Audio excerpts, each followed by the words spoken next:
Welcome to Biff's Mystery Theater. I have many tales to tell you. Ghost stories, murder stories, and tales that will make your bones chill.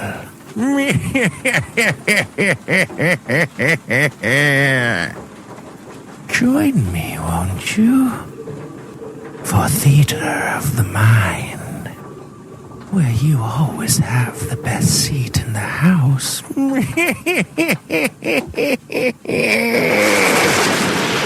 Now close your eyes and turn off the lights. Who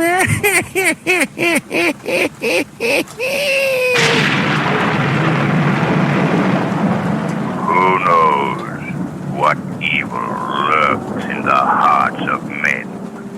The Shadow knows. The thrilling adventures of the Shadow are on the air, brought to you each week by the Blue Coal Dealers of America. These dramatizations are designed to demonstrate forcibly to old and young alike that crime does not pay. Today's story, Nightmare at Gaelsbury.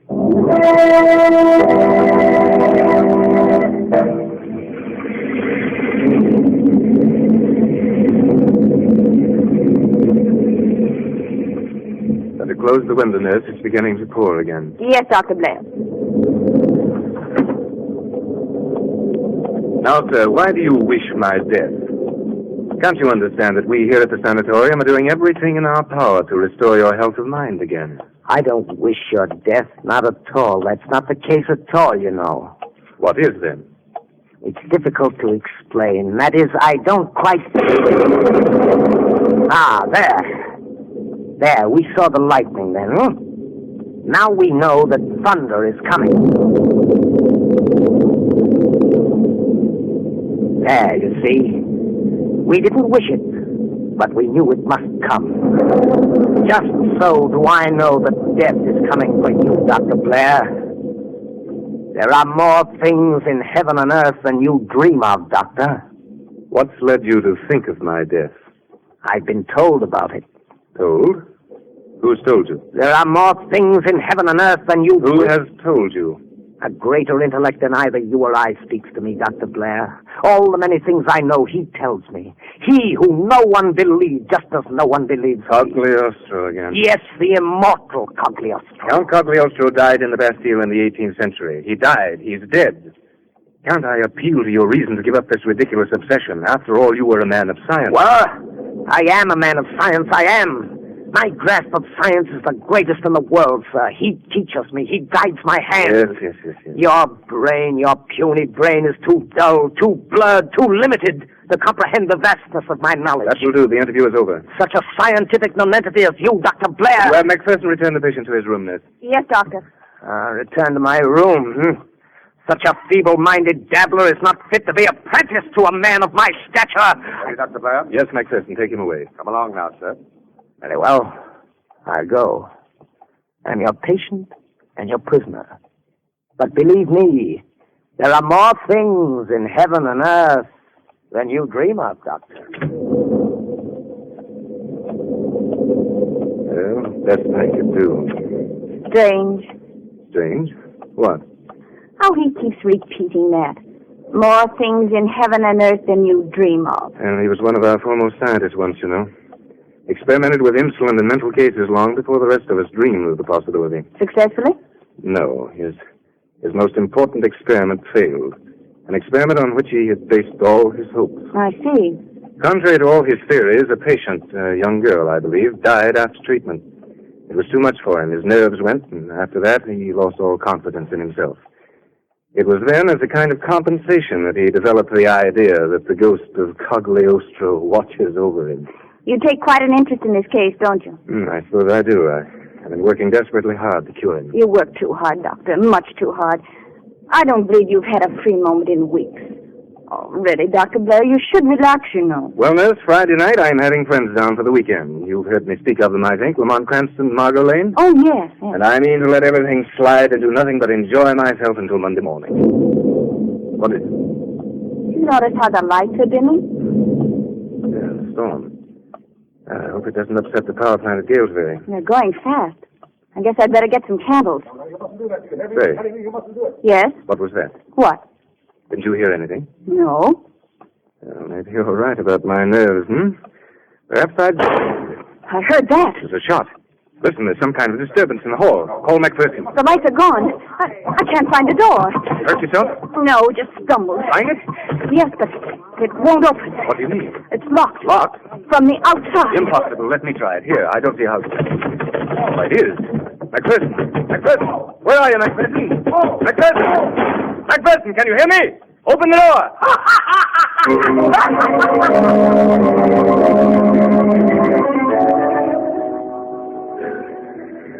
All off for Gaelsbury. The village of Gaelsbury. Oh, fresh air. How's your head, Margot? Oh, still aching nicely, thank you. Is this where Bill Blair lives? Oh, no, he lives about 15 miles over that way. 15 miles? Oh, how many cross-town blocks is that in round numbers? Well, I'm not sure, but I'd say approximately plenty. But he's sending a chauffeur for us, my lady, never fear. Are you sure he said Friday night, Lamont? Oh, absolutely. We're to pick him up at the sanitarium and then adjourn to the manor house for a weekend of Bill's fresh milk, fresh eggs, and old sufferings. Oh, Lamont. There's a blade, 2 blazes. Buy something, please. Buy something. Buy something, please. There's a blade. Well, no, thanks. Afraid I don't need a thing. Buy something, mister. Something you need, mister. Buy something, please. You see anything you like, Margot? No, not a thing, Lamont. What? Oh, listen. Didn't you say you promised to bring your sister's boy a present? That's right, I did. Well, there, we do need something after all. Buy something, please. Oh, There's yes, a blade. that's the thing. Look, Yes. this jackknife. Very nice, sir. Very nice. 50 cents, mister. 50 cents. Lamont, I said I'd bring him something useful. Well, now, look, my dear, I was a boy once myself, and a knife like this would have come in very handy. Very handy for a trunk murder, if you ask me. Very nice. Here you are, old man. Buy something more, please. Thank you, sir. Thank you. You got the knife? Right here in my pocket. Oh, I say, remind me to call Weston around 10, will you, Margot? He may want to drive up and join us. All right, I'll remember. How's your head? Still aches. Bill will know exactly what to do for it when we get there. That is, if we ever do get there. We will. You go sanitarium? Dr. Blair's, yes? Why, yes. Are you Bill's chauffeur? Dr. Blair's chauffeur. Named Thorful. Car waiting. You come. Quite a chauffeur Bill's got. What do you suppose he is, West Indian? I'd say so. He must be all of 7 feet tall. A man that size could crack a skull with 2 fingers. I hope he likes it. So do I. Come now. Car waiting. But I don't particularly think he does. Coming.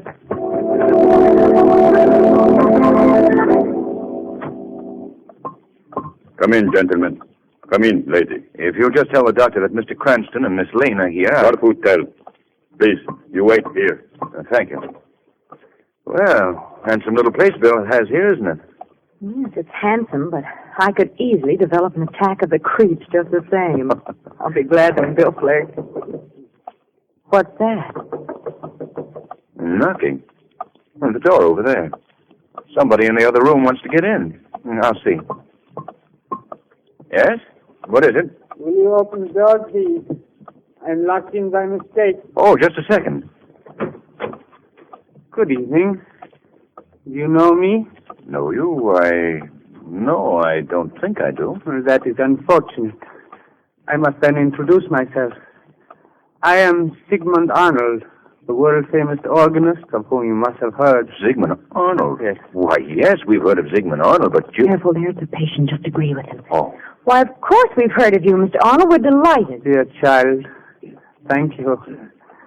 I came here to be treated for my nerves. They were never too good, you know. And now they won't seem to let me out. I haven't minded so much until tonight. But I have a concert at Angelus Hall, and I really must be there. Will you be good enough to help me escape?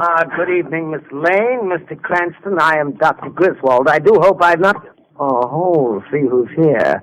Number 8, you know you're not allowed in the reception room. Tarfu! Yes, Yes, doctor.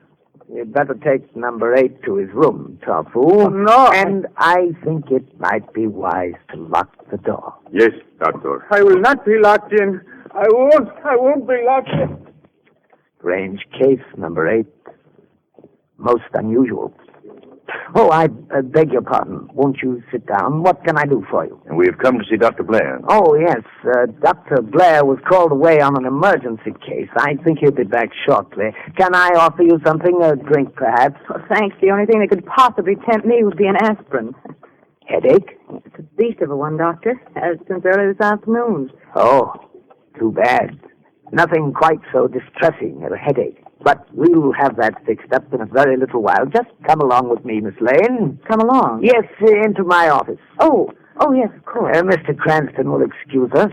Do help yourself to that drink if you change your mind. There in the cupboard, cigarettes in the box, and the radio's in the cabinet behind you. Come, Miss Lane. Oh, I say, Doctor, won't an aspirin do the trick? I have something far, far better than aspirin. But I never dreamed there was anything better for headache. There are more things in heaven and earth than you dream of, Mr. Cranston.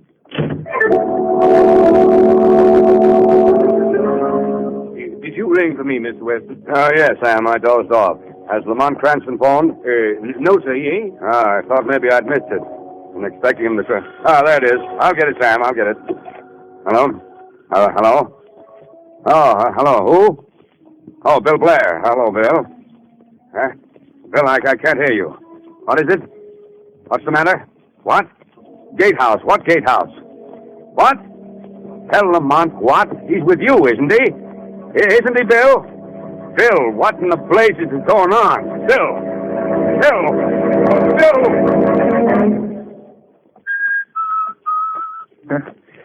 Taking a long time with her headache. Maybe I will have that drink. The cupboard, he said, didn't he? All right. What in the name? There's no liquor here. This thing is jammed full of books. Well, maybe the radio works. Success. You are hearing a series of compositions played by our studio organist. We are sorry to announce that the organ recital originally scheduled from Angelus Hall has been canceled due to the mysterious disappearance of Mr. Sigmund Arnold, the noted organist. Mr. Arnold, whose famous technique has thrilled many... Sigmund Arnold? Mysterious disappearance of Griswold! Dr. Griswold! Dr. Griswold!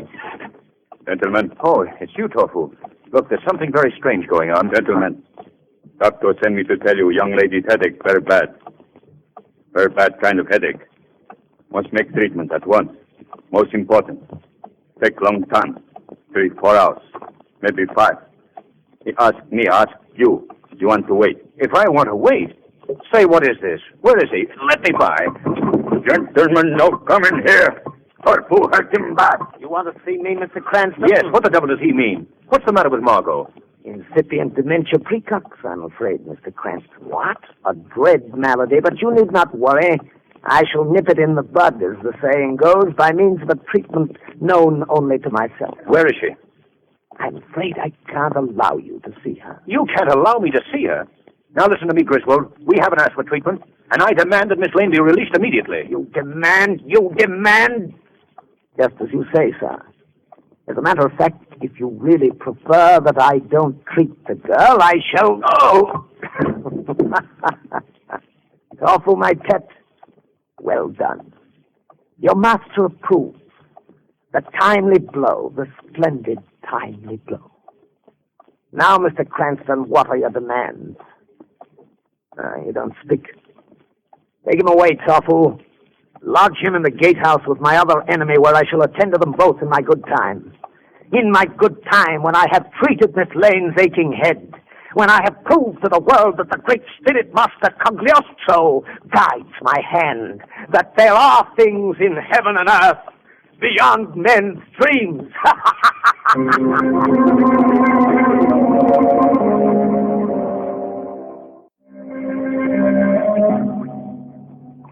No, not touch her. Release her immediately. Brandon. Oh, yes. Who's there? I can't see you. Who's there? Lamont. Bill. Bill, is it you? Yes. Where's Margot? With Griswold. Griswold? Why, he's one of my patients. What? Yes, he's obsessed with the idea that Cagliostro is his guardian angel. This is just the opportunity he needs to use my insulin. Insulin? Yes, he's absolutely fascinated with it.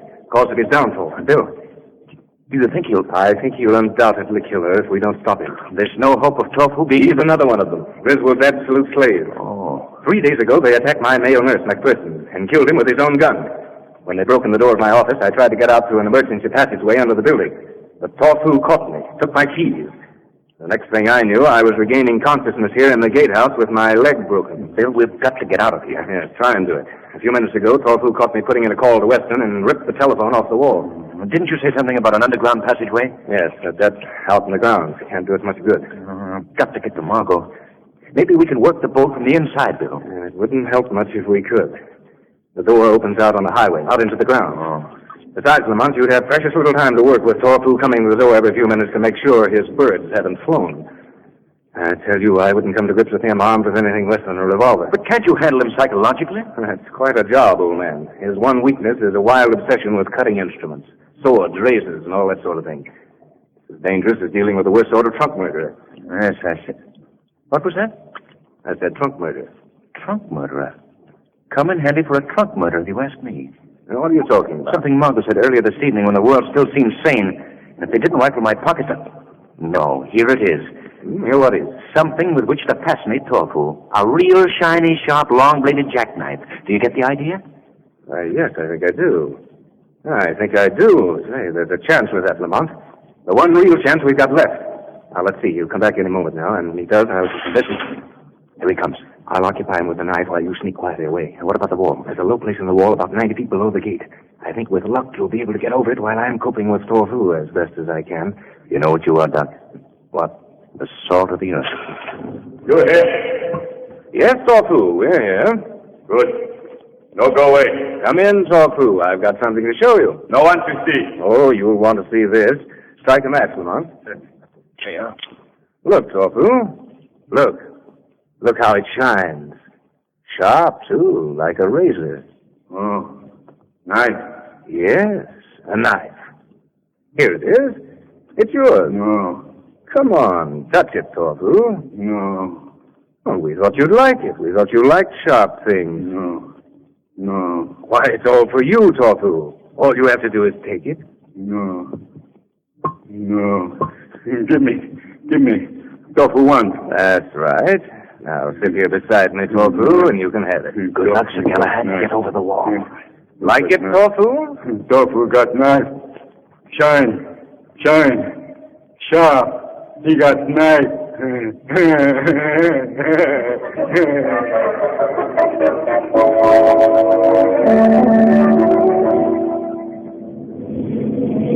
What a night for an officer of the law, riding around with you in the bathtub of a motorcycle. Hey, Finnegan, look, will you? What is it I see on top of the wall yonder? I don't know, but I see it myself. Why, it's the sanitarium figure. See any, Finnegan? Or maybe something's happening at last, O'Shea. Come on, me boyo. We'll give him a bit of a surprise.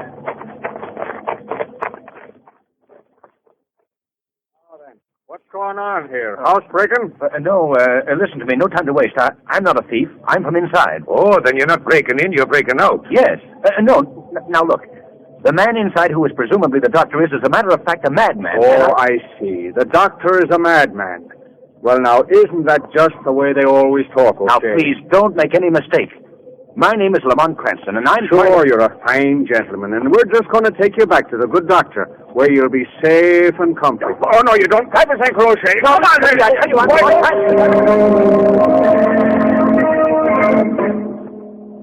Oh, thank you, officers. You've done your duty in returning the patient, but I'm afraid I can no longer be responsible for him. 4 breaks in 1 month. I really must ask you to take him into custody and hold him until I can arrange a transfer. Well, I guess it's in the line of duty here. Now, just a minute. Say, doctor. Yes, my good man? This fellow said his name was Lamont Cranston. Now, I've heard that name before somewhere, and I wondered if... You need not wonder a moment longer. They're all like that. Just a moment. I'll demonstrate. Number 8. What do you want? I've missed my concert, you know. Now, Mr. Cranston, as you call yourself, who is this patient? He's Sigmund Arnold, the world-famous organist. What? Sigmund Arnold, is it?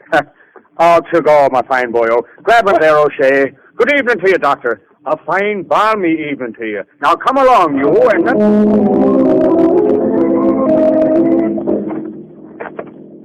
Now, take it easy, and nothing's going to happen to you. I only want to point out to you for the records, gentlemen, that Dr. Blair, the real owner of this establishment, is in that gatehouse over there at the mercy of a black monster 7 feet tall. Sure, I know. With green eyes, and snakes are coming out from the top of his head. Oh, now, come along now, and enough of your talk. What in blazes is that? I hear that. What is it? Saw your light over there. Look at the window. Sure, heaven preserve us. He's right. 2 men are fighting over there. 2 men. A man and a giant of the ass. Don't shoot. Oh, you should have held your fire, men. The big one has run out on the highway. Don't worry about him. The slave won't deserve the master. Well, one of us is lonely, Mr. Cranston, and I'm afraid it ain't you. I want to say right now... No time to talk now. You attend to Dr. Blair. I have an appointment, an urgent appointment, to keep with Griswold.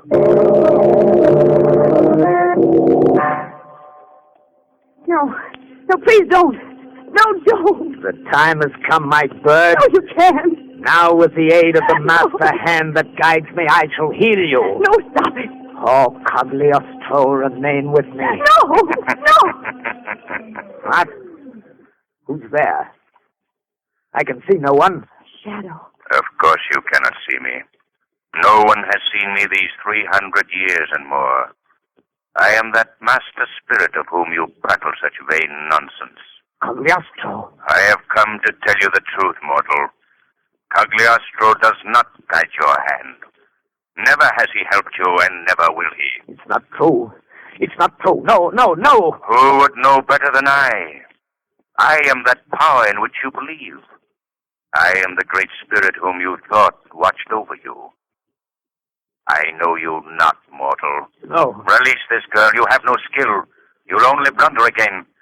And I who know all tell you this. No. If that is true, then I have nothing. Nothing. You were something once and can be again. Go to the doctor who is watching over you. He can help you. Go to him. No, it's all over. I'm a failure. Where are you going? Through a passageway which leads under the building to death. If you attempt to escape, they will kill you. It doesn't matter. Come back. Come back, Griswold. It doesn't matter. Nothing matters. Nothing.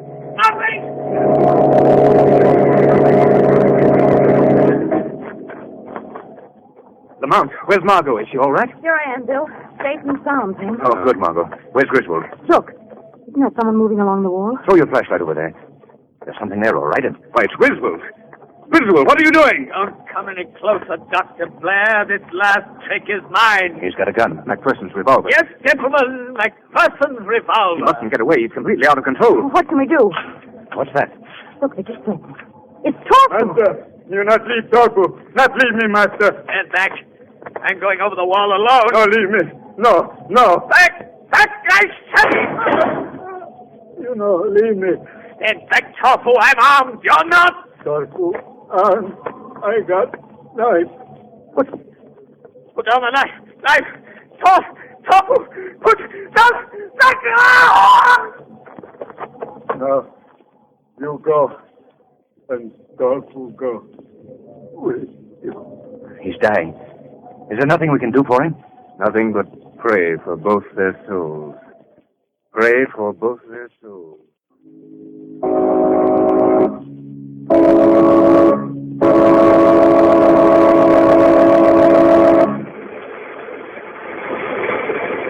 You have just heard Sigmund Arnold in the program scheduled for last evening. Mr. Arnold is now bowing. Well, God's in his heaven again. Lovely weekend. Well, I'm afraid it wasn't very restful. My dear friend, I shall weekend hereafter in the pastoral calm of Broadway and 52nd Street. But I did get something out of it, you know. What was that? My headache. It's completely gone. Today's story is based on a story copyrighted by the Shadow magazine. The characters, names, places, and plot are fictitious. Any similarity to persons living or dead is purely coincidental. The weed of crime bears bitter fruit. Crime does not pay. the shadow knows. Next week, same time, same station, the Blue Coal Dealers of America bring you an adventure of the shadow that will thrill you as you've never been thrilled before. So be sure to listen, and be sure to phone your friendly Blue Coal dealer for greater heating comfort at less cost. The shadow, who aids the forces of law and order, is in reality Lamont Cranston, wealthy young man about town.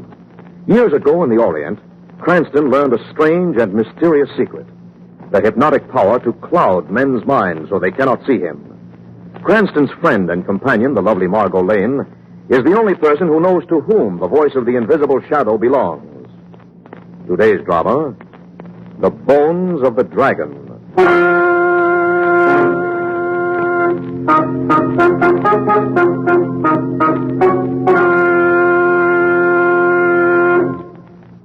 Chinatown is beginning its New Year celebration, and today the dragon parades through Mott, Pell, and Doyer streets to the sound of drums and cymbals while admirers offer gifts of money.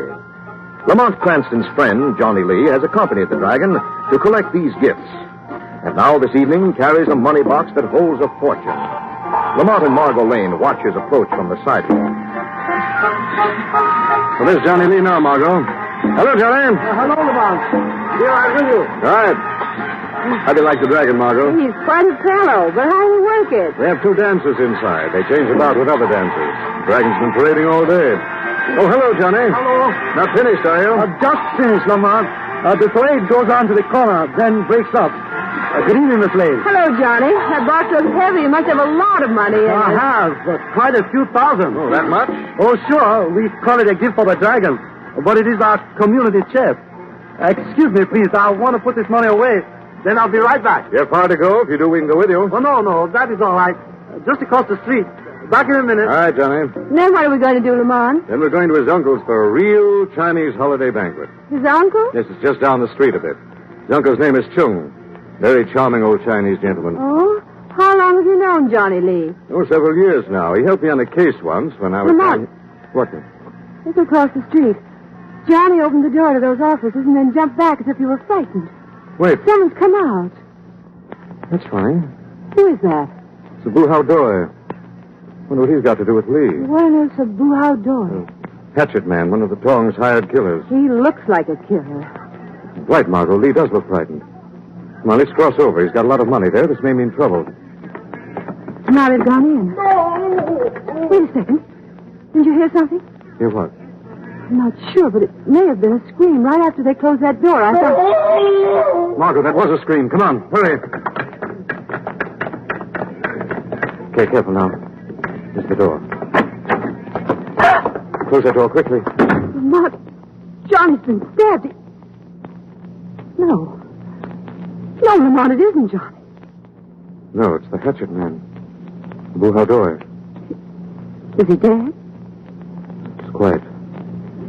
He's dead, the money box is gone, and Johnny Lee along with it.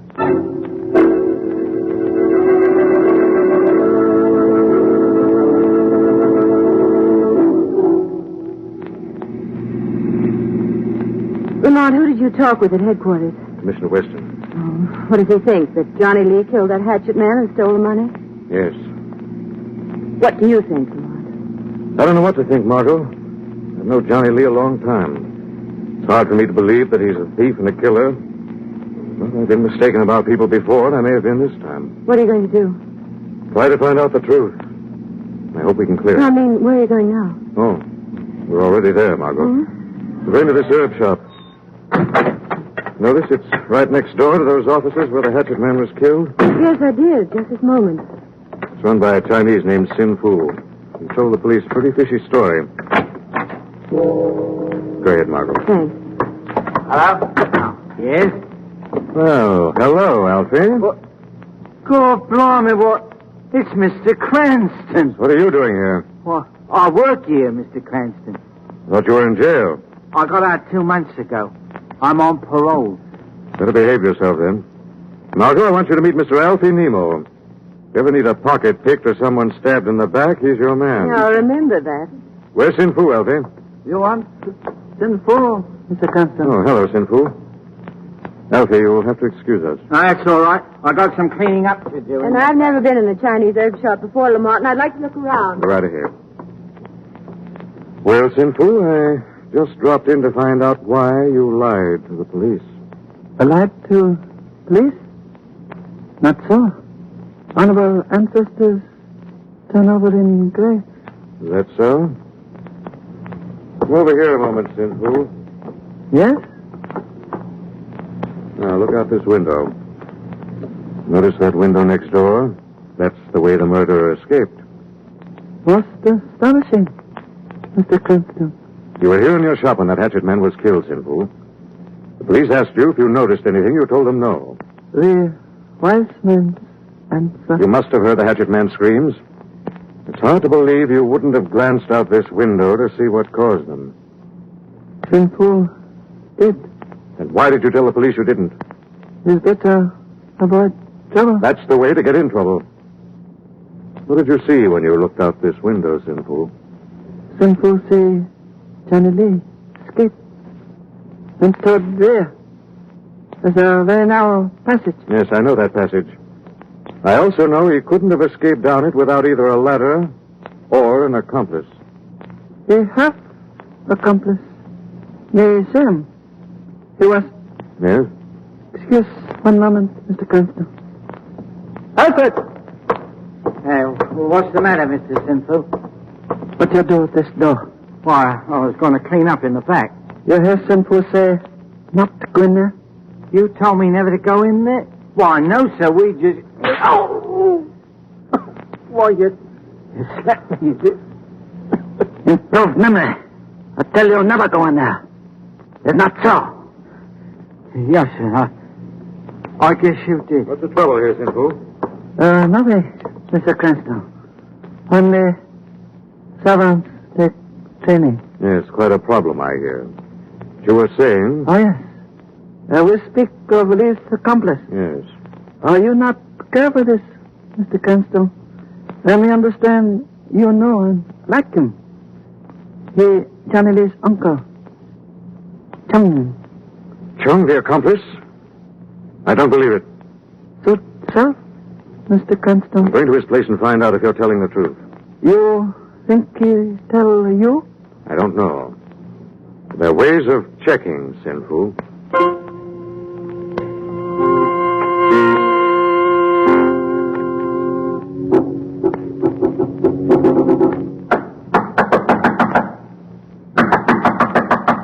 Why doesn't Chung answer? I don't know. Just a second. I'll try it. It's unlocked. Come on. Well, should we? We have to, darling. What's that? There's someone in that room there who's speaking in Chinese. It sounds like a chant. The crazy fool, that's Chung. What's he doing? No time. I'll explain later. Chung! Open up, you hear me? Open this door. He's not going to stop. Please, stand aside, Ellie.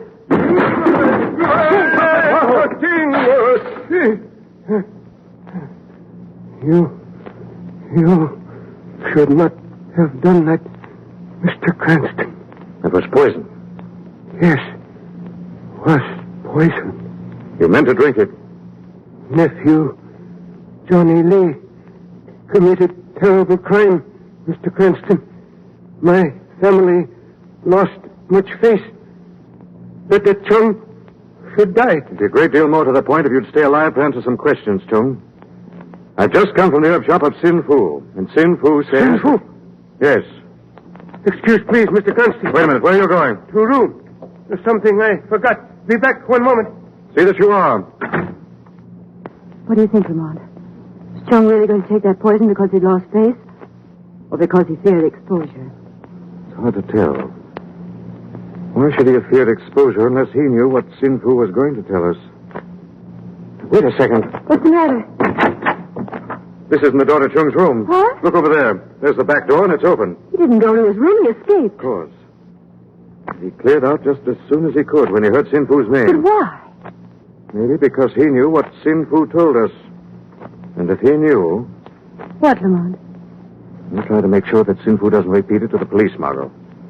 Come on, we're going back to Sin Fu's shop.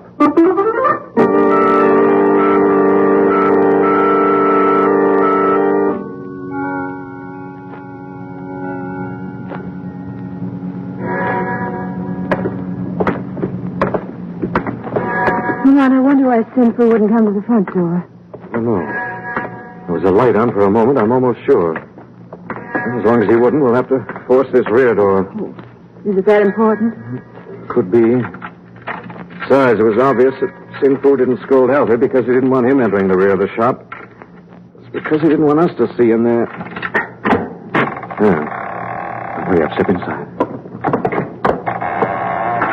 Oh, it's pitch black in here. One moment, I'll try and find a switch. Okay, here's one. Now, this is the rear room of Sinfu's shop, Margot. Wonder why he's... Oh! What's the matter? Lamont. Good Lord. Are they bones, Lamont? Right, sure, Margot. Human bones? Looks like it. Those boxes over there contain what these do, Margot. We're in the company of a couple of dozen skeletons. Lamont, let's get out of here. Not yet, you don't. Alfie! Get your hands up, both of you. You surprised me, Alfred. Oh, I meant to. Don't! Now listen. Wait a minute, what's that? No, please! Please! Don't! Go, Bobby, that's from the front of the shop. What is it? Sounded like Sinfu, but let's find out, shall we? Oh, Golly, that was brutal. Everybody hits me. Never let your guard down for anything, Alfie. Now pick yourself up and march inside. Don't you shoot me. Don't give me an excuse. The light's on, but no one's here. Where does that door go? Into an all the leads outside. Right, open it. Well, stop wagging that gun. I said open it. Well, blimey, I am. Lamont! Oh, Lord. It's Sinfu. A knife in his throat. Jones stabbed him and propped him here. Watch out! Catch him, he's falling! Come out, the lights! Who turned out those lights? Just a second, I saw a switch over here near the front door. Where did I find it? Careful, Margot. There. Margot. Good grief, Lamont. What happened? Where's Alfie? The wrong question, Margot. Where's the corpse?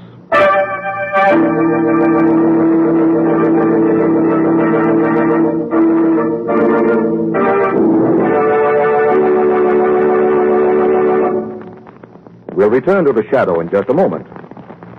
Friends, during the recent severe weather, homes, apartment houses, schools, and other public buildings, heated with hard coal, have enjoyed full, healthful, uninterrupted warmth. Regardless of snowstorms halting highway traffic or causing power failures, homes and other buildings heated with hard coal have been sure of continued heat. That's because in most instances, enough coal can be stored to carry you through the entire heating season. Yes, whenever you have a supply of hard coal in your basement, you have the assurance of a warm and snug home at all times. Now here's something else. Coal can be just about as convenient to burn as any other fuel. With a blue coal temp master on your furnace, all trips to the basement to adjust furnace dampers are eliminated. The temp master automatically adjusts them for you, keeping your home constantly at the healthful temperature you set on the upstairs dial.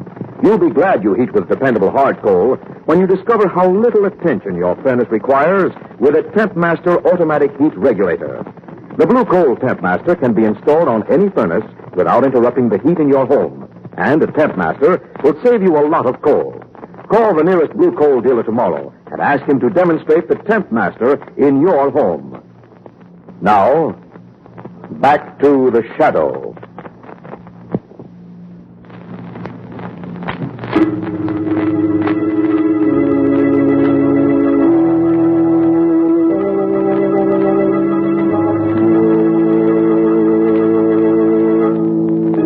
Lamont Cranston has been investigating a theft and murder in Chinatown.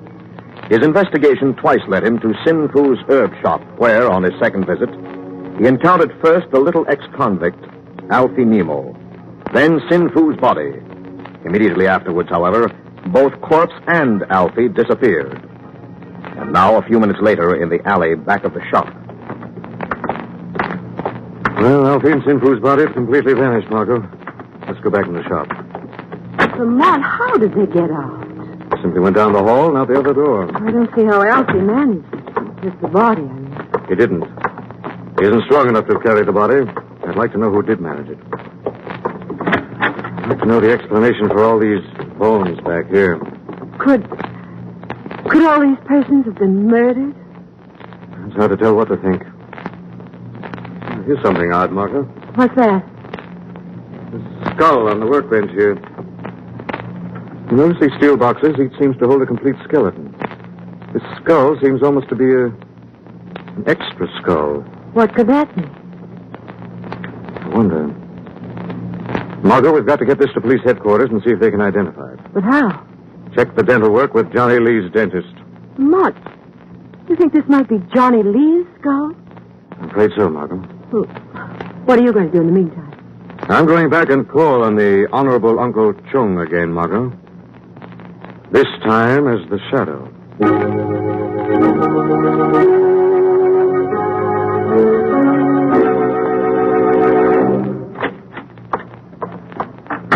Well, it's about time you returned, Chung. I've been waiting for you. Who said that?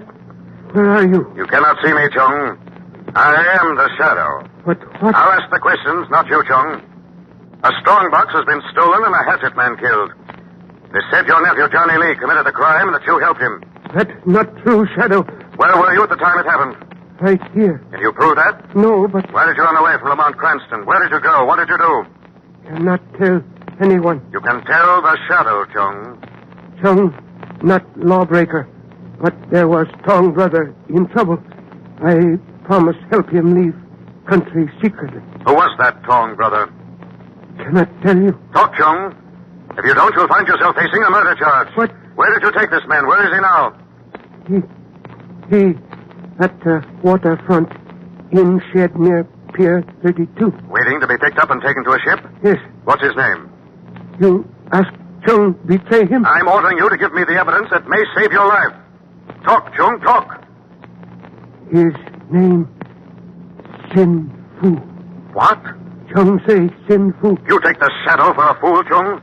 Sin Fu is the very man you murdered. Not true. Sin Fu was found with a knife in his throat.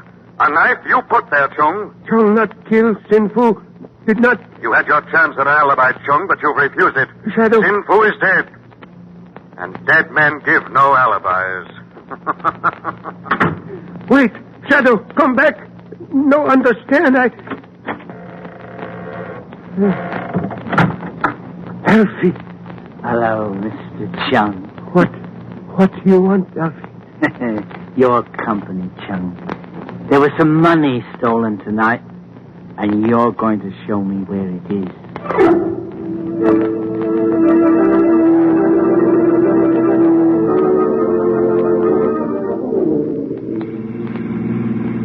Well, you were right, Lamont. The police had that skull examined by Johnny Lee's dentist. It was his. I was afraid of that. Well, Margot, it looks now as if Johnny Lee was innocent. Sin Fu must have killed both Johnny Lee and the hatchet man, then took Lee's body away with him to make it look as if Johnny had absconded with the money. And then Sin Fu himself was killed by Chung. The funny part of all this, Margot. When the Shadow talked to Chung, he claimed that Sin Fu was alive and at the waterfront. He couldn't be. We saw Sin Fu dead with a knife in his throat. I know we did. Yet somehow Chung sounded sincere. Well, if you're beginning to doubt what we saw for ourselves, Lamont, take a look at your sleeve. Something on it? Yes, a red spot. Blood. You must have got it when Sin Fu's body toppled over and you tried to catch it. Blood. Red spot. Margot, I've got it. What? Chung wasn't lying. Sin Fu isn't dead. Darling, you're crazy. Am I, Margot? Well, if Sin Fu is alive, I know where he is. You better hold on, darling, because we're going there now and going there fast.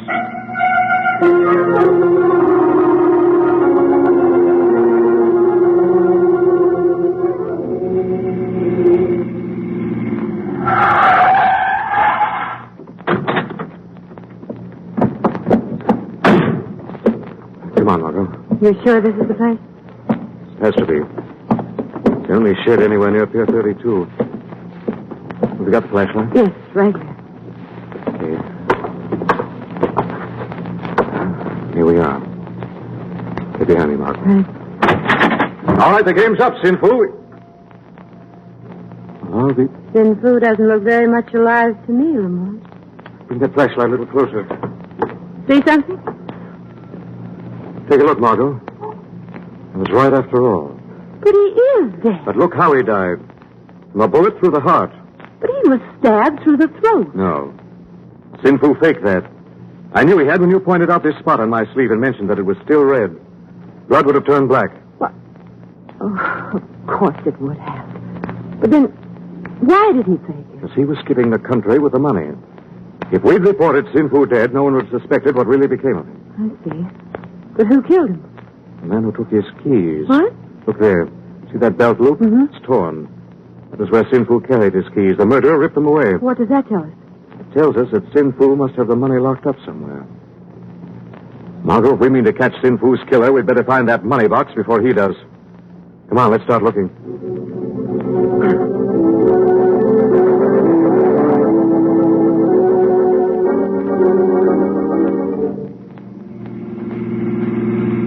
You're sure you're taking me to the right place, Chunk? Yes.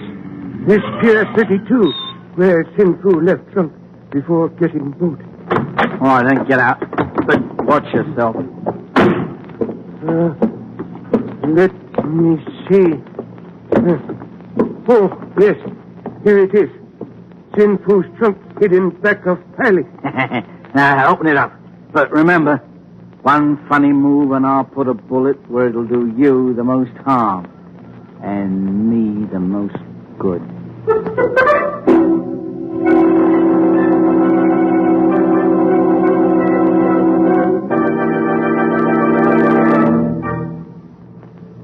Margot? You found anything, Lamont? No, but look over there. What is it? Cars just pulled in beside the pier. Come on, we're going to investigate.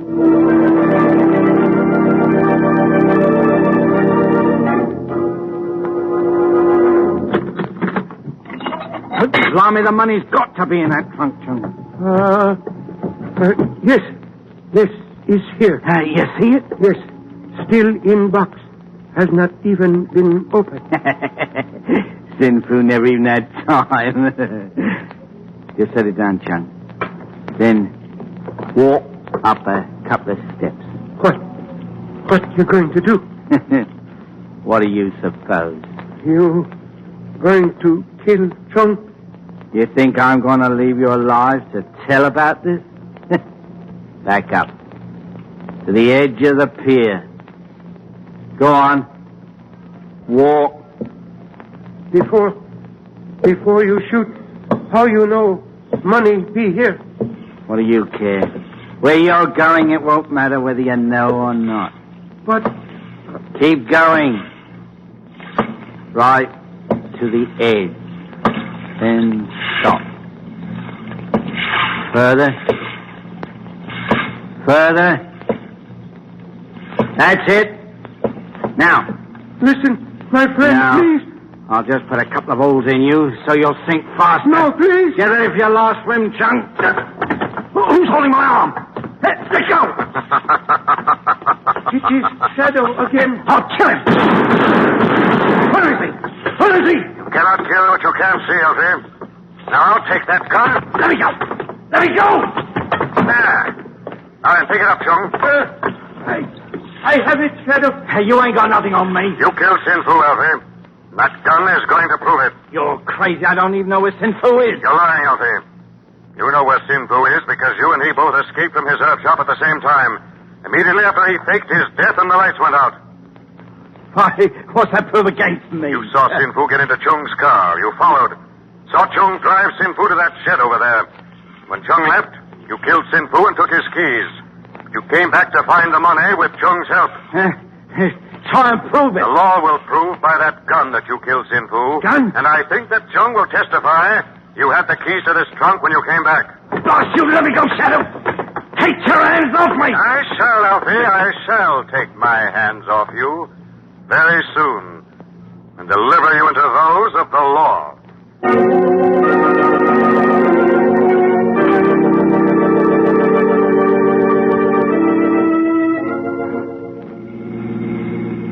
Lamont, there's something you still haven't told me. What all those bones were doing in the rear of Sin Fu's shop? They were there for a perfectly legitimate reason, Margot.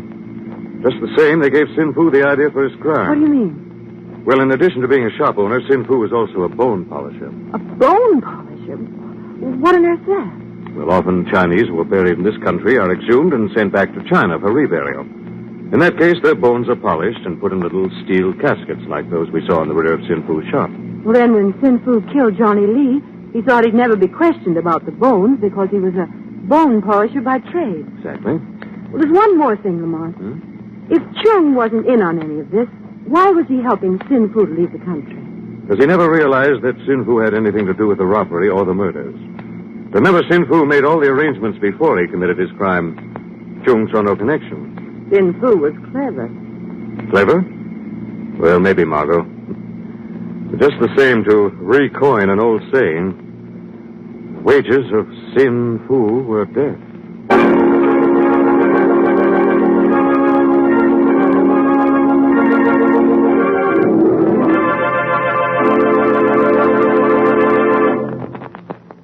Now let me present Blue Coal's distinguished heating authority, John Barclay. Thank you, Andre Baruch, and good evening, friends. As Andre told you, you can heat your home with dependable anthracite coal with ease and comfort by installing a Blue Coal Tempmaster automatic heat regulator on your present furnace. A number of people have asked me if a furnace is fired differently when dampers are controlled by a Tempmaster. The answer is no. You fire your furnace in the same way, except that you pay much less attention to it. In the morning, shake the grates gently and add a liberal supply of coal, and do the same at night. There's no doubt about it, anthracite coal is the most dependable fuel for home heating, and when burned by modern methods is just about as convenient as any other. The Blue Coal Tempmaster assures you of modern, carefree heating comfort. I thank you.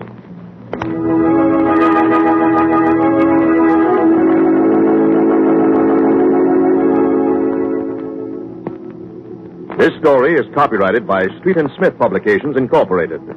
The characters' names, places, and plot are fictitious. Any similarity to persons living or dead is purely coincidental. Again next week, The Shadow will demonstrate that the weed of crime bears bitter fruit. Crime does not pay. The Shadow knows.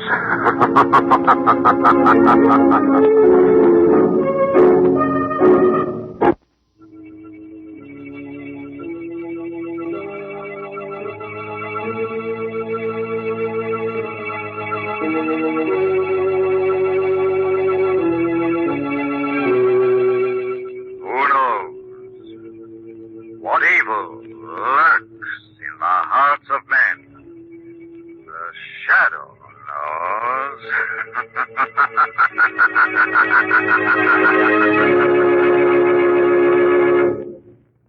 Once again, your neighborhood Blue Coal dealer brings you the thrilling adventures of The Shadow, the hard and relentless fight of one man against the forces of evil. These dramatizations are designed to demonstrate forcefully to old and young alike that crime does not pay.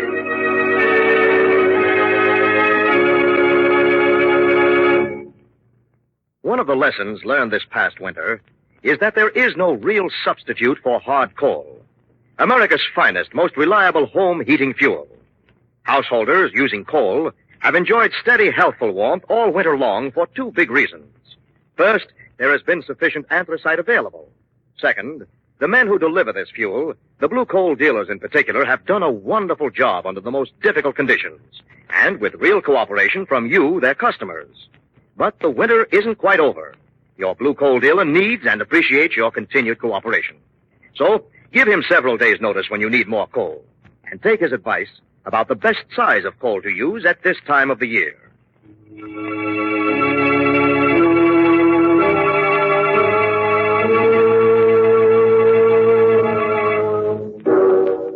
The Shadow, who aids the forces of law and order, is in reality Lamont Cranston, wealthy young man about town. Years ago in the Orient, Cranston learned a strange and mysterious secret: the hypnotic power to cloud men's minds so they cannot see him. Cranston's friend and companion, the lovely Margot Lane, is the only person who knows to whom the voice of the invisible Shadow belongs. Today's drama, The Beast of Darrow House.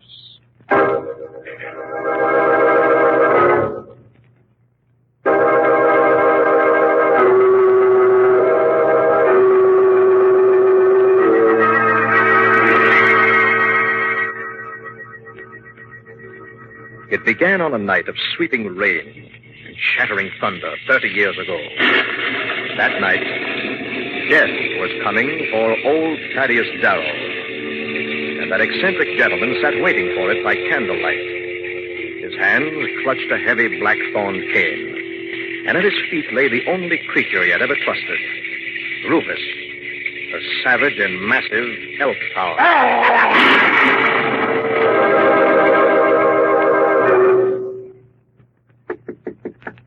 Who's there?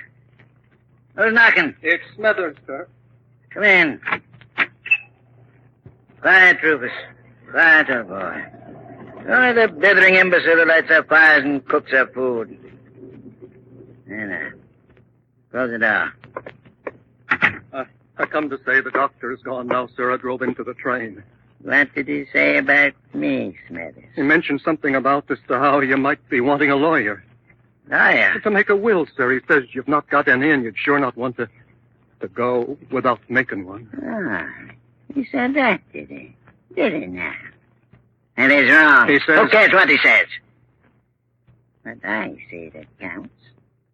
And I'll die without a will. But the house, sir, who'll it belong to? Nobody. Nobody. Oh, never fear.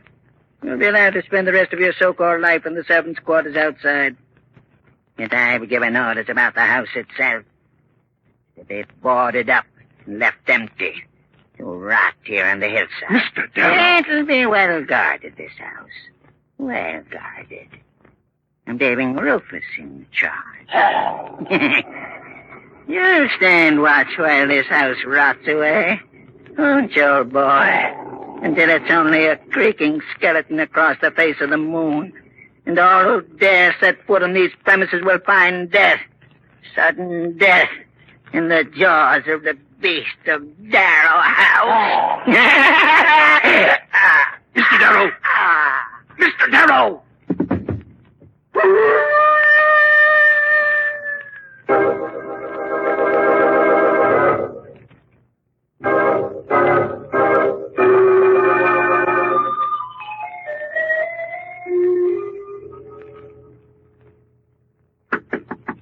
Come in. Miss Amelia Darrow? Well, yes.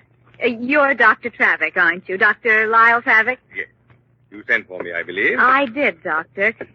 First, because you knew my grandfather, Thaddeus Darrow, and secondly, because I need your professional services. I see. After all these years, the courts have decided to award me my grandfather's estate.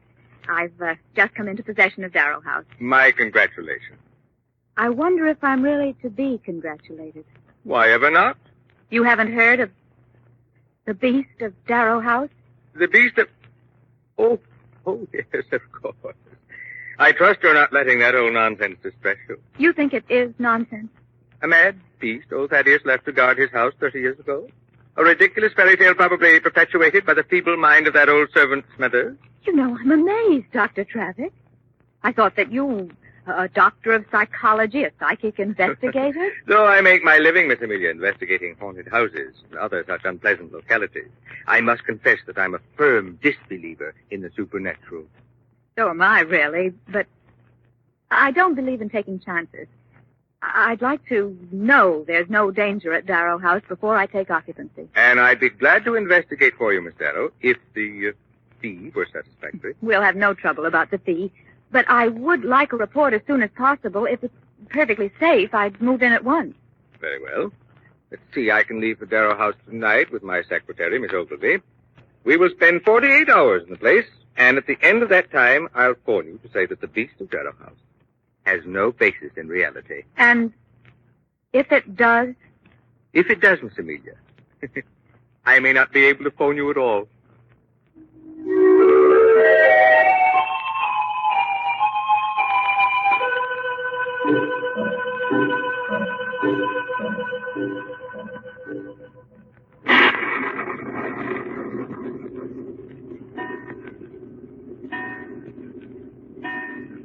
There it is, Dr. Travick. Just 11 o'clock. Good, Miss Ogilvy. Our vigil has ended. We've been here exactly 48 hours. And no sign of the beast with the red eyes and the slavering jaws. Not a single snarl. Well, you can call Miss Darrow now and give her the all clear. I've already done it. You have? Why should the poor woman wait any longer? I phoned her 2 hours ago. And she's coming out? She should be arriving at the railroad station in the village any moment. What's that? It's only Smethers, I believe. Smethers? Yes, sir. Miss Amelia is on her way to Darrow House. Oh, you haven't told her it was all right to come, have you, sir? Why, yes. Oh, you shouldn't have, sir. It isn't all right at all, at all. Yes, we know. There is a beast, Mum. I've seen him. Don't worry about it, old man. I'm taking full responsibility. All you have to do is get the station wagon and drive Miss Ogilvy down to meet the train. All right, sir. Be it as you say, but the sin's on your own head.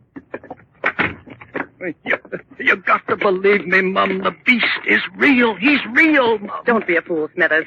That dog of old Darrow's has been dead these 30 years. Dead he may be, but he walks. I've seen him, and it'll be an ugly death for anybody who tries to live in this house, I tell you. He hasn't bothered you, I notice, Smithers. Oh, he won't bother me. Mr. Thaddeus said I could stay in the servants' quarters. And he hasn't bothered Dr. Travick and me. Give him time, Mum. Give him time. Smithers, I'm sure you really believe you've seen the beast, but you haven't. And I don't have the time to stand here and argue with you. Open the door, will you, please? Yes, Mum. As you say, Mum. Now, we'll have to hurry down to the station to meet Miss Darrow. What was that? Mum. Oh, Mum, it's him. Dr. Travick. Dr. Travick!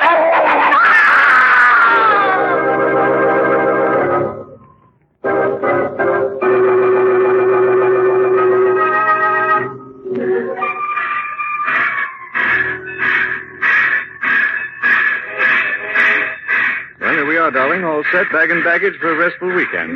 Looks as if it'd be restful, all right. Not a soul at the station but us. Well, this is a very big station. Are they coming through to meet us?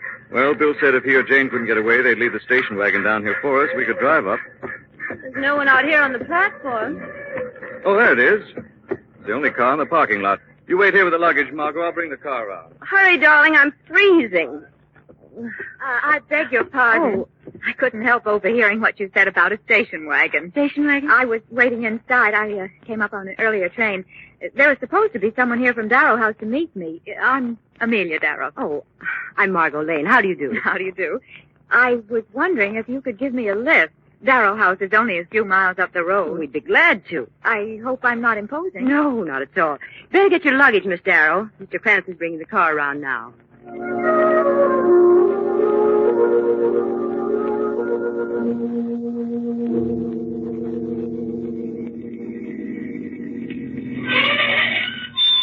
Here we are, Miss Darrow.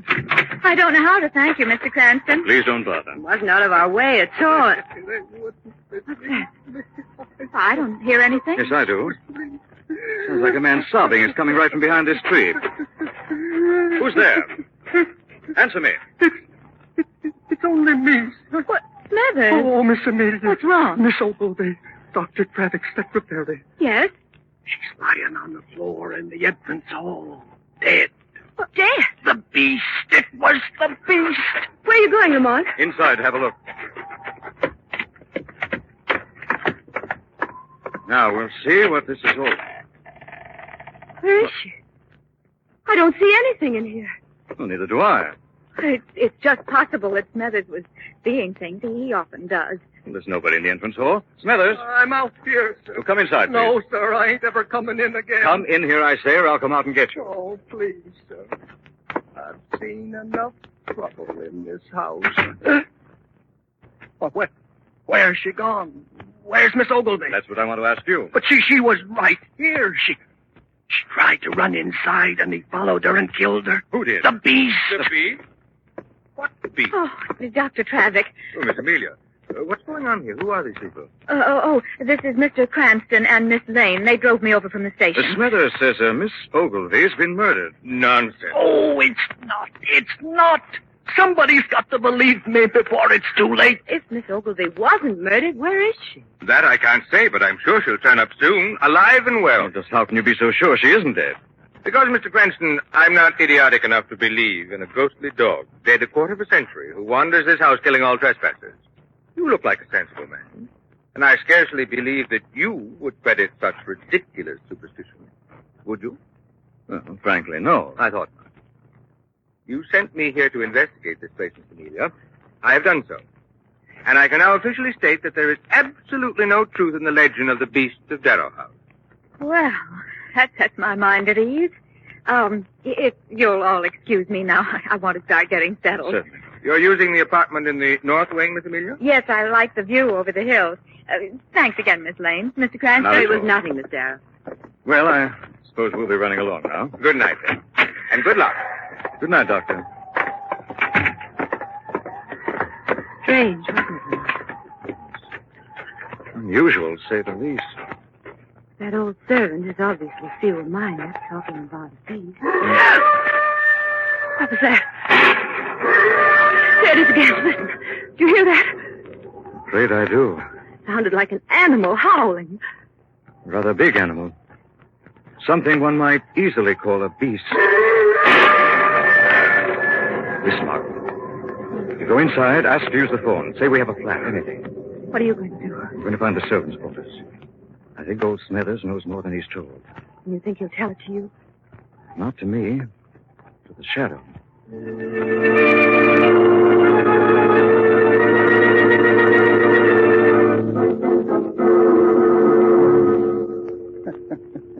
Won't believe me, huh? Think I'm a fool, don't they? Oh, they'll see. They'll see. What was that? Dr. Travick, is that you? No, this is not Dr. Travick, Smithers. Where's that voice coming from? There's nobody here but me. I am here, Smithers. Standing right at your elbow, though you cannot see me. Who are you? I am the Shadow. I've come to learn the truth, Smithers. You cannot lie to me. Is there a beast of Darrow House? Yes, there is. I've seen him. How often have you seen him? Tonight, when he killed Miss Ogilvy, and last night, right from these windows here, I saw him crossing the grounds outside. What does he look like? Oh, a great shaggy brute of a dog, like the elk hound old Mr. Darrow left to guard the house 30 years ago. 30 years ago?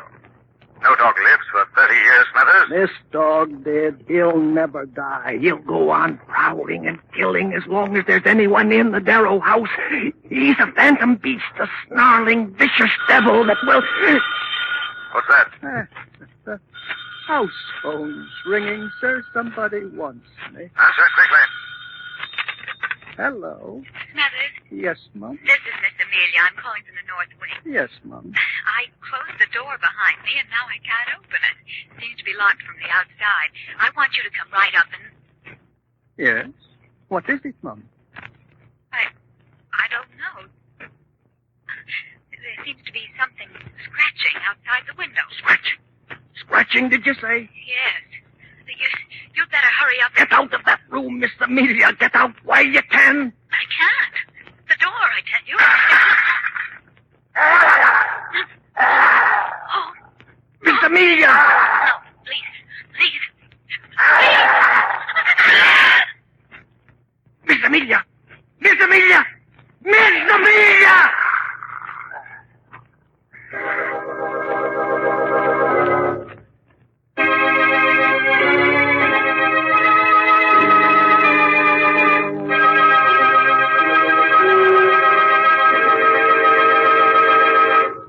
We'll return to the shadow in just a minute.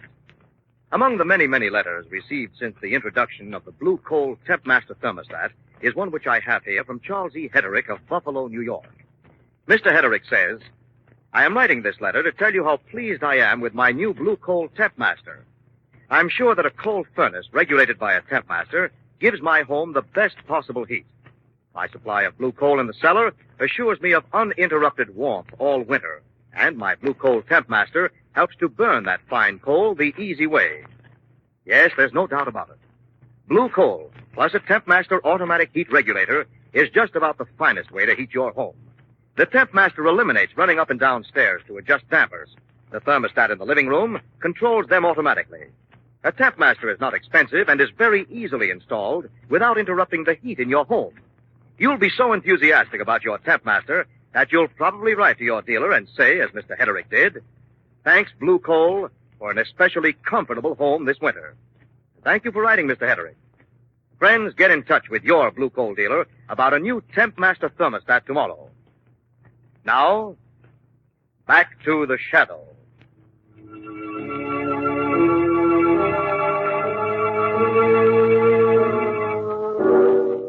Smithers, the aged butler of Darrow House, was on the phone to Miss Amelia in the North Wing. when suddenly he heard the snarl of the beast and a strangled scream. Then silence. A few moments later, as Lamont and Margot and Smithers pounded on the door to Miss Amelia's room. Miss Amelia! Miss Amelia! Lamont, why doesn't she answer? Strong possibility she can't, Margot. Oh, heaven preserve Stand us. back, Smithers. What are you going to do, Break sir? this door in. Oh, don't, sir. Oh, don't. The beast. He's inside. We'll have to meet him sooner or later, Smithers. Miss Amelia! Miss...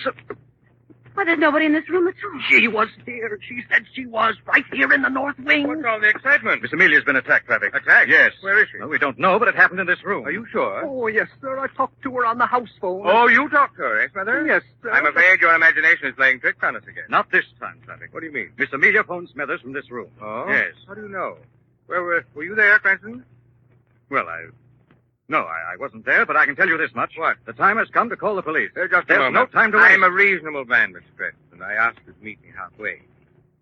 Well, let's search the house thoroughly, just once. And if we don't find Miss Amelia and Miss Ogilvy, I'll contact the authorities myself. All right, it's a deal. Where are you going, Lamont? I'll search through the attic, starting with this story. Good. Smithers and I will take the lower part of the house. Wait here, Margot. Don't leave this room till I get back. Right, Lamont. Come along, Smithers. Not me, sir. Smithers? Thaddeus Darrow didn't want nobody searching this house, and I ain't taking no chances. Why was that, Smithers? What, Miss Lane? Why was Mr. Thaddeus so concerned that nobody should search this house? I ain't sure, Mum, but I think it was because of his money. His money? Yes, sir. You knew him, sir. You knew how bad he hated people. Well? The night he died, he told me nobody was going to get his money and that he'd taken care to see nobody ever would. What did he mean by that, I Smithers? can't swear, Mum, but if you ask me, I think it's buried somewhere inside Darrow House. You think it's still here? Yes, Mum, and the beast is still here to protect it. Rubbish. I tell you, I saw him last night. Listen, it sounds as if it were coming from the cellar. It's him. It's the beast. Impossible. There is something in that cellar, Dr. Travis. I'll investigate, Miss Lane. Stay here with the ladies, Smithers. It may be the beast, you know, Doctor. I'm aware of that possibility, Miss Lane. But in my business, death is an occupational hazard.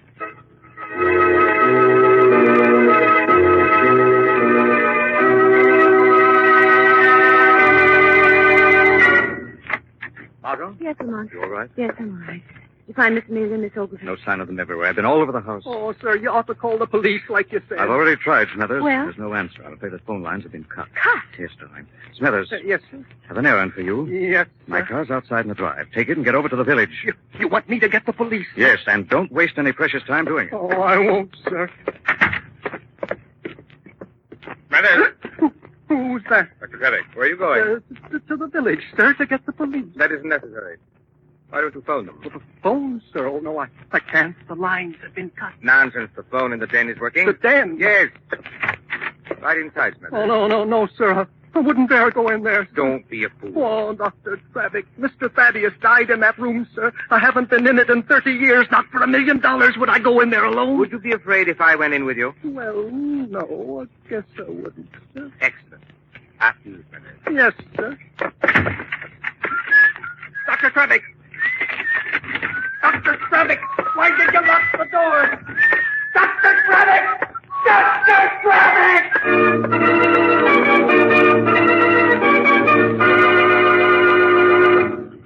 Lamont, did you hear a muffled call? I can't be sure. The walls of this house are so thick they drown out thunder. I do know this, Margot. What? I haven't heard Smithers start my car on the drive. I'm afraid the time has come for me to do a little investigating. You stay right where you are. But you may need help. I do have someone to rely on. Who? Our mutual friend, Shadow. Don't know whether it's worth to wait up here all alone or go prowling around in the dark with Lamont. Anyway, Lane, Travick, you frightened me. I have good news. I found Miss Amelia and Miss Ogilvy. You have? Of course I have. I told you I would. Where are they? Below, in the cellar. Are you sure? Of course I'm sure. If you don't believe me, come see.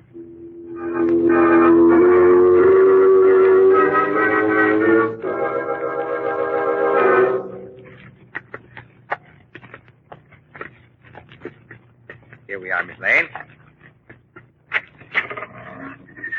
Traffic. Yes, right off. Who's this? My assistant, Miss Lane. An animal trainer by profession. An animal trainer. Yes. I find him invaluable in the investigation of psychic phenomena. Len has come to see Miss Ogilvy and Mr. Milne. Where are they? You really want to see him? Yes. Let's take a look. There. In the coal pit.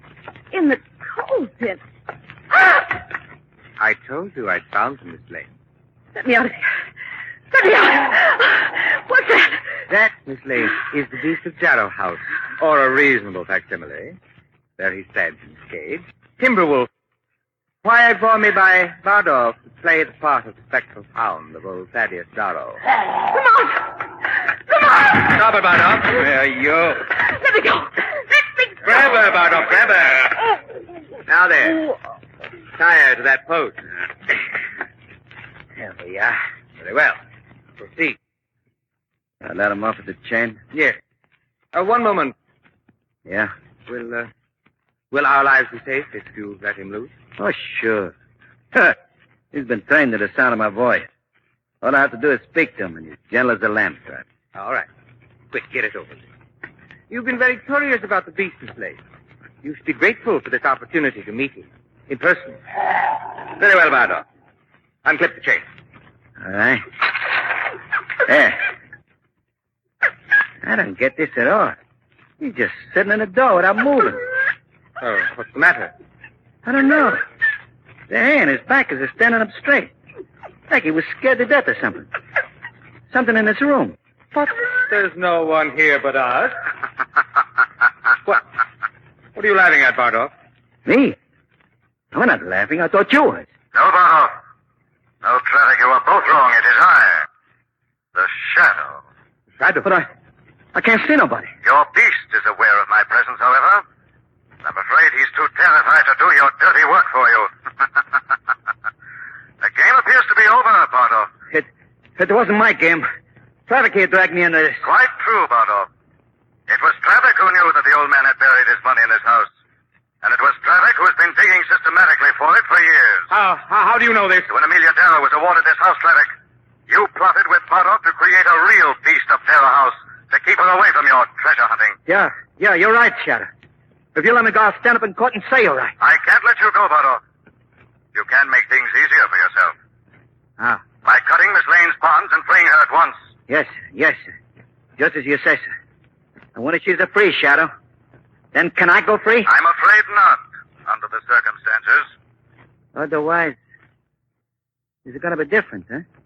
How different? Such as my having this knife blade pressed against the throat. Very convenient to use. You don't let me and Traffic out of here. Good work, Bardolph. Good work, man. What do you say, Shadow? All I can say is drop that knife. Drop it. Not on your life. Drop it. What is this? Drop it. Bardolph. Bardolph!